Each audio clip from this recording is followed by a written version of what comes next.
We all have emotions. They're something that guide everything we do. Whether it's anger or happiness, disappointment or excitement, these are part of us. And while these emotions are important to every person's lived experience, they can't control us. Understanding your own emotions and being able to perceive the feelings of others are two vital elements of being a leader. By developing your own emotional intelligence, you can more effectively lead and take others with you. We've all heard of IQ, but what about EQ? Your EQ represents your emotional intelligence, and David Goleman's analysis shows that this is made up of 5 skills: self-awareness, self-regulation, motivation, empathy, and social skill. No one can perfect these skills, but simply keeping them in mind while working with others can help you become a better leader and a better person while you're at it. Through readings for this course, I've organized 3 core steps to improve your own emotional intelligence to become a more effective leader. Number 1, know yourself. Number 2, empower your team. And number 3, give recognition when appropriate. The first step here is to know yourself. Evaluate your own strengths and weaknesses and build your team to fill in your weaker areas.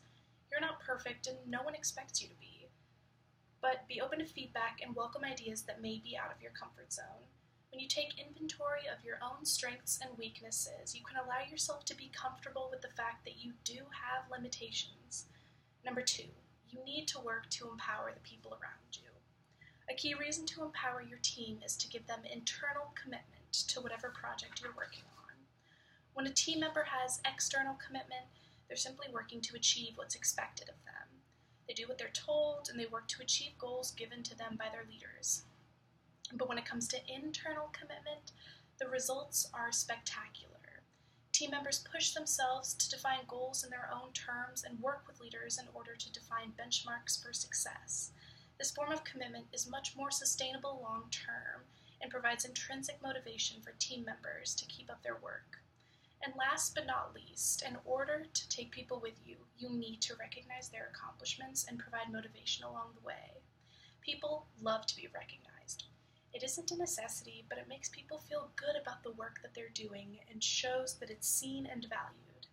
David Novak's practice of practicing recognition perfectly shows the ways that you can recognize people on your team in order to congratulate them and show how they stand out. Putting these into action can take hard work since your EQ is always evolving. However, coming to terms with these steps made me reflect on some of my most successful leadership experiences and realize that this is a method I've implemented in the past in order to lead a group. The role that really exemplifies this was my time as a site leader for Mizzou Alternative Breaks.